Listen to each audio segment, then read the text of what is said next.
Channel SK online classes में आपका स्वागत है। नमस्कार, गुड मॉर्निंग।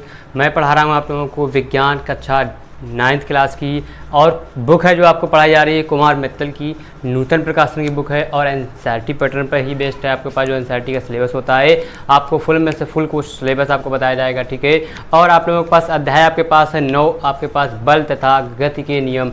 बल का आप लोगों को इंट्रोडक्शन पे आपको वीडियो अपलोड किया था मैंने फ्राइडे को, तो आप लोग प्ले लिस्ट में देखिएगा, वहाँ पर लिखा होगा कक्षा 9th क्लास फिजिक्स न्यूमेरिकल या थ्योरी फुल, आपको 2021-22 के नाम से आपके पास पढ़ा होगा। तो आप लोग वहाँ जाइएगा, सिलेक्ट कीजिएगा। आप लोगों को पूरे नीचे वीडियो, पहले फर्स्ट चैप्टर के क्वेश्चन थ्योरी, फिर क्वेश्चन, फिर आपको सेकंड चैप्टर स्टार्ट हुआ होगा, मतलब कक्षा 10 मतलब कुमार मित्तल का आपके पास 9वां चैप्टर। तो वो स्टार्ट करें। आज आपके पास जो टॉपिक है आपके पास है गति का नियम। बल आपको कल उसमें मैंने आपको बहुत ही डीपली में सारी चीज़ बल बताया था, बल के प्रकार बताया था, संतुलित बल, असंतुलित बल, बल कैसे होते हैं, किस प्रकार समझ पाएंगे, किस प्रकार जान पाएंगे, सारी चीज़ें आपको मैंने बताई थी। वो सारी चीज़ें आप लोग इसके प्रीवियस वीडियो आप लोग डिस्कशन पर देख सकते हैं। आपको पार्ट 1 आपके पास लिंक पड़ी होगी, आप लोग लिंक वहाँ से क्लिक करेंगे, आप लोग वीडियो पर पहुँच जाएंगे, ठीक है। और इसके पहले वाले चैप्टर आपके 8 अध्याय 8 पे अगर देखना है तो आप लोगों को सारी लिंक पड़ी हुई है, थ्योरी क्वेश्चन आप लोग वहाँ से भी देख सकते हैं, ठीक है। डिस्क्रिप्शन पे आप लोगों को सिर्फ और सिर्फ क्लिक करना, आप लोग वीडियो पे पहुँच जाएंगे, ओके।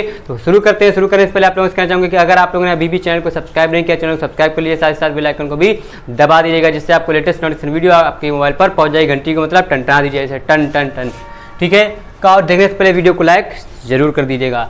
लिखा हुआ है न्यूटन के गति। अब न्यूटन ने अपने रूल बताए थे कि न्यूटन के गति के नियम क्या होते हैं। न्यूटन एक व्यक्ति थे, न्यूटन एक साइंटिस्ट थे, उनका नाम ही न्यूटन था। उन्होंने अपने 3 रूल बनाए थे। न्यूटन का प्रथम नियम, न्यूटन का द्वितीय नियम, न्यूटन का तृतीय नियम, यही गति का नियम, यही गति का द्वितीय नियम, तृतीय नियम भी बोल सकते हैं, न्यूटन के गति का प्रथम नियम। तो इन्होंने कितने नियम बताए थे? न्यूटन के निम्नलिखित 3 नियम थे। उन तीनों नियम को उन्होंने बाकायदे बहुत अच्छे एक्सपेरिमेंट करके दिखाया था। आप लोग भी दिखाएंगे, हम आपको भी बताएंगे, आप लोग देख सकते हैं। तो आप लोगों को पहला जो है आपके पास क्या है, न्यूटन के गति का प्रथम नियम, ठीक है। न्यूटन फर्स्ट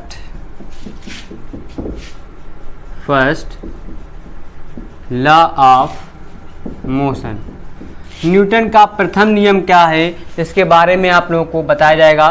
प्रथम नियम उन्होंने बताया था कि यदि कोई वस्तु विरामावस्था में है तो वह विरामावस्था में ही रहेगी, और यदि कोई वस्तु गतिमान अवस्था में है या गात्यावस्था में है तो वह गात्यावस्था में ही रहेगी, जब तक कि उस पर कोई बाबल ना लगाया जाए। आपको देखिए एग्जांपल बताते हैं न्यूटन का प्रथम नियम जो क्या है। आप हमारे पास ये मार्कर रखे हुए हैं हमारी हथेली पे, पाँव पर, तो आप लोग देखिए अगर ये हमारे पास इस पे न्यूटन का प्रथम नियम कैसे लग रहा है, क्योंकि ये रेस्ट पे है, मतलब विरामावस्था में है मार्कर अभी हमारे पास। अगर ये विरामावस्था में तो ये विरामावस्था में ही रहेंगे जब तक कि इस पर कोई बाबल नहीं लगे। कैसे? जब तक हमने इसको ऐसे ऐसे ऐसे नहीं किया, जो देखिए ऐसे ऐसे गिर जाएंगे, मतलब ऐसे रख लेंगे। ऐसे हमने यहाँ पे फोर्स लगाया, बाय बल मतलब एक्सटर्नल, मतलब हमने क्या बाहर से दूसरे हाथ से हमने ये बल ऐसे लगाया, देखिए ऐसे ऐसे स्लाइड हो रहे, तो वो हमारा क्या कहलाता है, गति का प्रथम नियम। अगर कोई वस्तु रेस्ट पे है तो वह रेस्ट पे ही रहेगी जब तक उस पर कोई बाबल न लगाए। अतः यदि अगर गतिमान अवस्था में, जैसे आप लोग देखते होंगे बाइक चल रही होती, बाइक चलने पे हम लोग क्या ब्रेक लगाते तो हैं, लेकिन उस पर क्या फोर्स लगाते हैं, बाय बल लगाते हैं, अपना हम फोर्स लगाते हैं पैर के थ्रू, तब बाइक रुकती है। गतिमान अवस्था में होने के बाद वो गतिमान में ही, ऐसा नहीं रहे गतिमान में स्पीड चले तो चलती ही रहेगी, लेकिन जब तक उस पर बाय बल नहीं लगे तब तक वो स्टॉप नहीं होगी। वही चीज़ आपको यहाँ पे लिखना है, तो आपको हम लिख भी देते हैं, हमने बोल तो दिया है, वही लिखना है। तो यहाँ पे लिखेंगे जब कोई वस्तु गतिमान अवस्था में है तो वह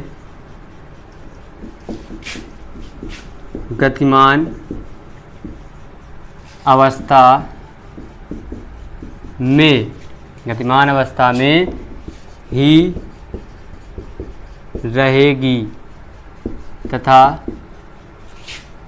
अगर कोई वस्तु क्या हमारे पास विरामावस्था में है, तथा कोई वस्तु विरामावस्था में है विरामावस्था में है तो वह विरामावस्था में ही रहेगी जब तक उस पर कोई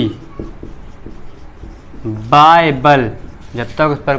बल ना आरोपित किया जाए। अगर उस पर कोई बाह्य बल आरोपित ना किया जाए तो वह गतिमान और रेस्ट में रहे। जब तक कोई बाह्य बल ना लगाया जाए तो वह गतिमान अवस्था में ही रहेगी। इस नियम को हम क्या कहते हैं? गति का प्रथम नियम कहते हैं। तो इसे लिख लेंगे, यह नियम गति का प्रथम नियम कहलाता है। इसे न्यूटन का प्रथम नियम भी कहते हैं। ठीक है, न्यूटन का प्रथम नियम भी कहते हैं। यहाँ पे और एक चीज लिख लेंगे, न्यूटन का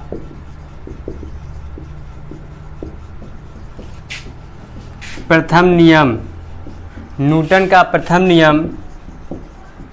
जड़त्व मतलब क्या? इनर्शिया का भी नियम कहलाता है।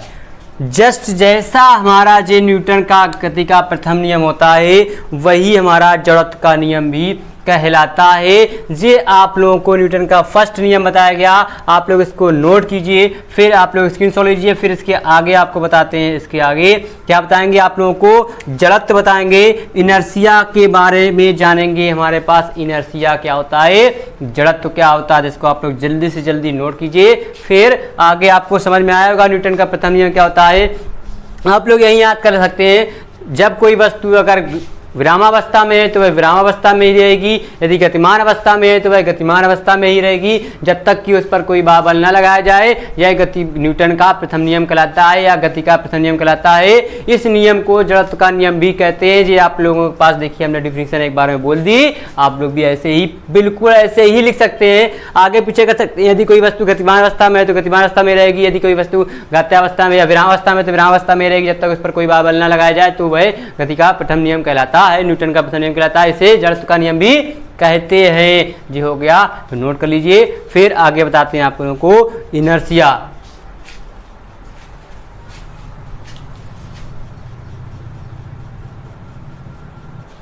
ठीक है, तो अब देखेंगे आगे जड़त्व। आप लोग नोट कर चुके होंगे, जड़त्व के बारे में जान जाएंगे, क्योंकि आप लोग न्यूटन की फर्स्ट लॉ में जड़त्व के बारे में जानना बहुत ज़रूरी है। बहुत ही अच्छा है, आप लोगों की इनर्शिया आप लोग देखते ही पता कर लेंगे कि यहाँ पे इनर्शिया आप लोगों के पास क्या लग गया कि नहीं लग गया, आप लोगों को मैं अभी बताऊंगा। यहाँ पे हेडिंग डालेंगे जड़त्व। जड़त्व मतलब क्या होता है? इनर्शिया। इनर्शिया हमारे पास क्या होता है इसमें देखिए, यदि किसी वस्तु का वह गुण जिसके कारण वह अपनी विरामावस्था और गतिमान अवस्था के परिवर्तन में विरोध करता है, वह जड़त्व का नियम कहलाता है या जड़त्व कहलाता है। तो यहाँ लिखेंगे, हम क्या लिखेंगे? किसी वस्तु का वह गुण, जिसके कारण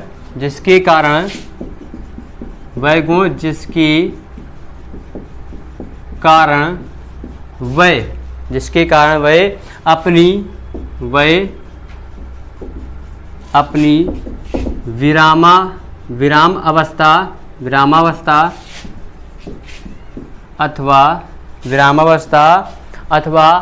गतिमान अवस्था अथवा गतिमान अवस्था, जिसको बोलते हैं एक समान, ये भी लिख सकते हो, एक समान की अवस्था जो होती है, एक समान गति की अवस्था, एक समान गति की अवस्था, एक समान गति की अवस्था यहाँ पे ऐसे भी लिख सकते हो, गति की अवस्था के परिवर्तन का विरोध करती है क्या, जड़त्व का नियम कहलाता है, या जड़त्व कहलाता है। जी आपकी सिंपल सी डेफिनेशन है, क्या विरोध करती है, जड़त्व कहलाता है। कैसे, मतलब क्या है, अगर हम यहाँ से इसको ऐसे अपोज कर रहे हैं, मतलब ऐसे इसको झेल रहे हैं, तो जितना अगर इधर से फोर्स लग रहा है तो उधर जाने पे उधर से भी तो फोर्स लगा रहा है, तो परिवर्तन का, गतिमान और विरामावस्था के परिवर्तन का विरोध करती है, वो हमारा जड़त्व कहलाता है। जैसे आप लोग अगर अगर बस वाहन पे बैठे हैं तो वहाँ पर जब अगर ब्रेक लगती है तो हम लोग आगे के ही ओर क्यों झुकते हैं, हम पीछे क्यों नहीं जाते हैं। मतलब क्या होता है, हमारा जो आधा पोर्शन होता है नीचे से हम लोग बैठे होते हैं, तो वो वाला पोर्शन हमारे जो आगे वाली गति का रुकने वाली का विरोध करती है, और बॉडी हमारे उसके आगे अपोजिट डायरेक्शन में काम करती है। तो वो चीज़ आप लोगों को, या अधिक द्रव्यमान वाली वस्तु में अधिक, मतलब कोई भी जिसमें हमारे पास अधिक द्रव्यमान होगा उसमें हमारे पास क्या, अधिक वस्तु पे अधिक चीज़ें हमारे पास होती हैं। या आप लोग ठहरी हुई रेलगाड़ी को अचानक चलने पर हम अपने आगे क्या, उस पड़ने पर उसमें बैठे यात्री पीछे की ओर गिर पड़ते हैं, जो इससे, या चलती हुई बाइक एक उल्टा होता है, अगर चल रही है तो हमारे पास अगर ब्रेक लगेगी तो हम आगे की ओर झुकेंगे, अगर खड़ी है अचानक चलने लगती है तो हम लोग पीछे की ओर पट से गिर पड़ते हैं, अगर खड़े हुए हैं तो। समझ पा रहे हो जी। आप लोग अच्छे से ज़्यादातर देखे होंगे, रेलगाड़ी पे बहुत से लोग बच्चे नहीं बैठे होंगे, हम आपको बता रहे हैं, आप लोग बस में ज़रूर बैठे होंगे,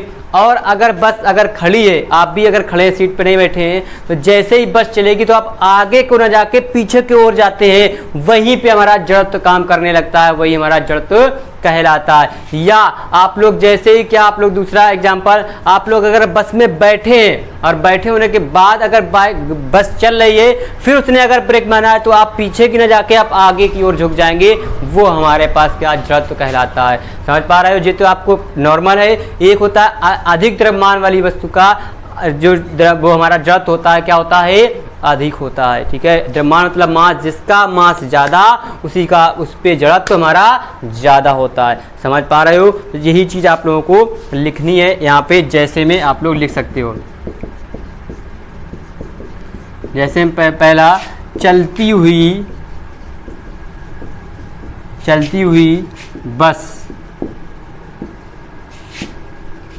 बस में ब्रेक लगाने पर बैठे यात्री, चलती हुई बस पर ब्रेक लगाने पर बैठे यात्री आगे की ओर झुक जाते हैं, झुक या गिर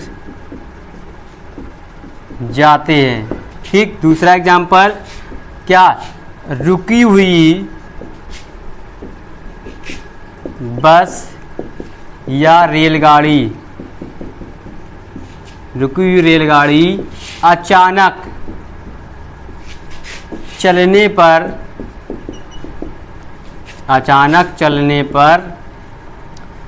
उस पर यात्री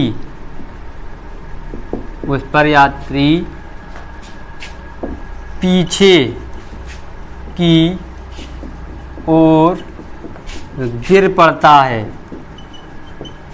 ये जड़त्व कहलाता है, यह जड़त्व कहलाता है। और आप लोग तीसरा लिख सकते हो, अधिक द्रव्यमान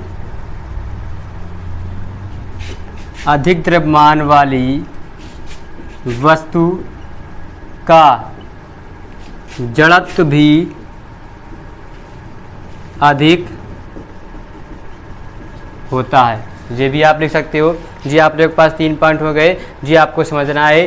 अब यहाँ पे जितना आप जड़त्व समझ पाए, अब यहाँ पे जड़त्व के क्या होते हैं, प्रकार भी होते हैं। आप लोग जड़त्व के प्रकार को भी पढ़ेंगे, तो आप लोग पहले इसको नोट कीजिए, फिर आपको जड़त्व के प्रकार पढ़ाते हैं। ओके, तो जल्दी से जल्दी नोट कर लीजिए।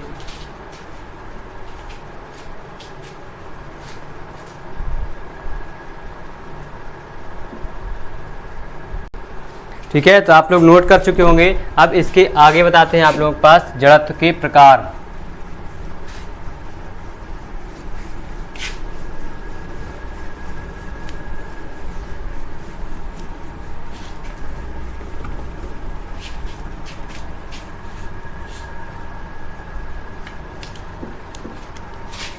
जड़त्व के प्रकार, टाइप्स ऑफ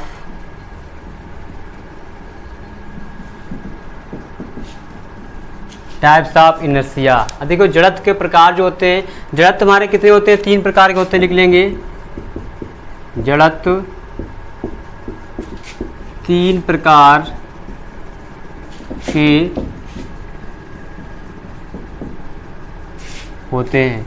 कौन कौन से होते हैं हमारे पास? पहला होता है विराम का जड़त्व। क्या होता है? विराम का जड़त्व होता है। ठीक है, इसका जो होता है हमारे पास इनर्शिया ऑफ, क्या रेस्ट इसको बोलते हैं इंग्लिश, इनर्शिया ऑफ रेस्ट। फिर दूसरा होता है हमारे पास गति का जड़त्व, जिसको बोलते हैं इनर्शिया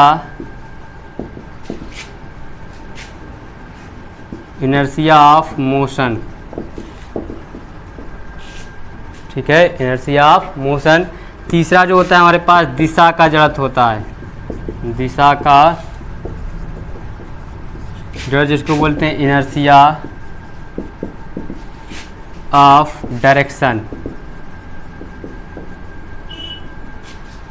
जी आपके पास 3 होते हैं। अब बारी बारी अब आप लोगों को इनके बारे में भी बताया जाएगा, तो आप लोग इनको पहले नोट कीजिए, फिर आगे बताते हैं आपको 5 सेकंड का टाइम लेके। ओके,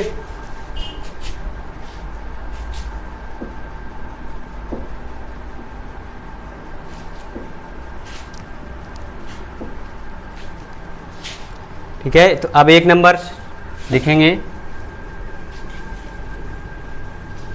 देखिए विराम का क्या होता है जरूरत? विराम का जरूरत वह होता है वस्तु का वह गुण जिसके कारण वह अपनी विराम अवस्था में होने वाले परिवर्तन का विरोध करती है, विराम का जड़त्व कहलाता है। आप ऐसे भी लिख सकते हो, क्या यहाँ पे, क्या वस्तु का वह गुण, वस्तु का वह गुण, वस्तु का वह गुण जिसके कारण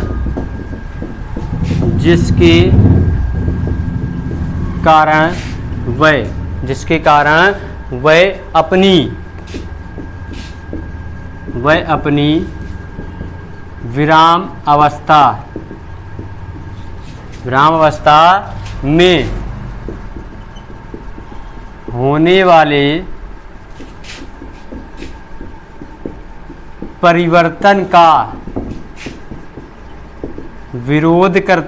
विराम अवस्था में होने वाले परिवर्तन का विरोध करती है, विराम का जड़त्व कहलाती है, विराम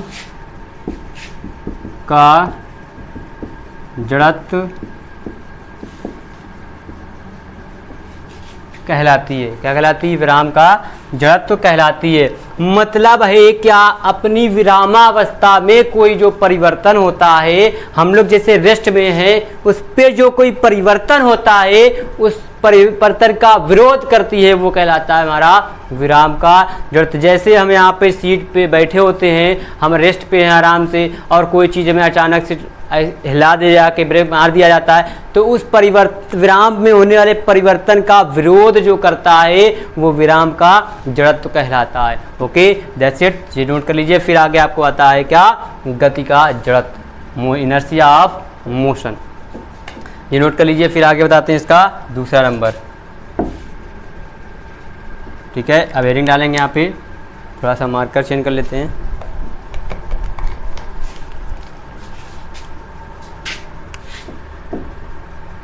आप लोग नीचे लिख लीजिए, यहाँ पे लिख लेंगे गति का जड़त्व, दूसरा इनर्शिया ऑफ मोशन।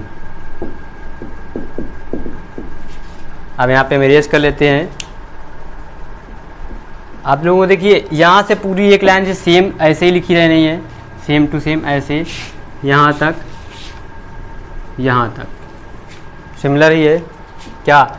वस्तु का वह गुण जिसके कारण वह अपनी क्या गतिमान गति की अवस्था में होने वाले परिवर्तन का विरोध करती है गति का जड़त्व कहलाती है।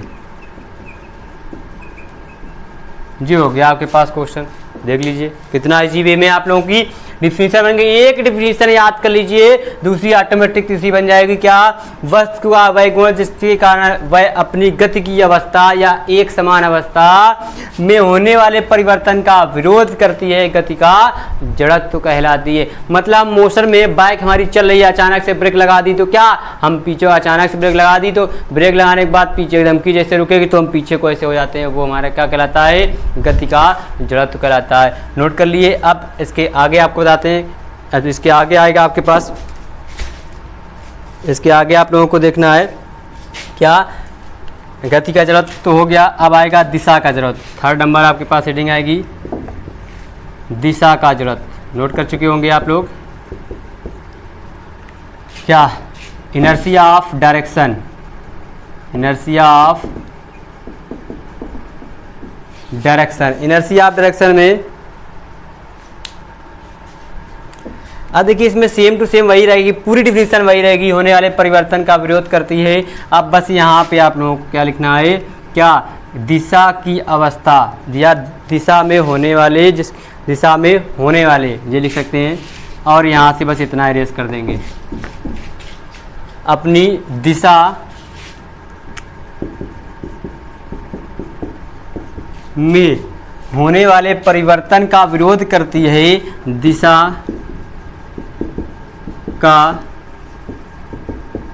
जड़त्व कहलाती है।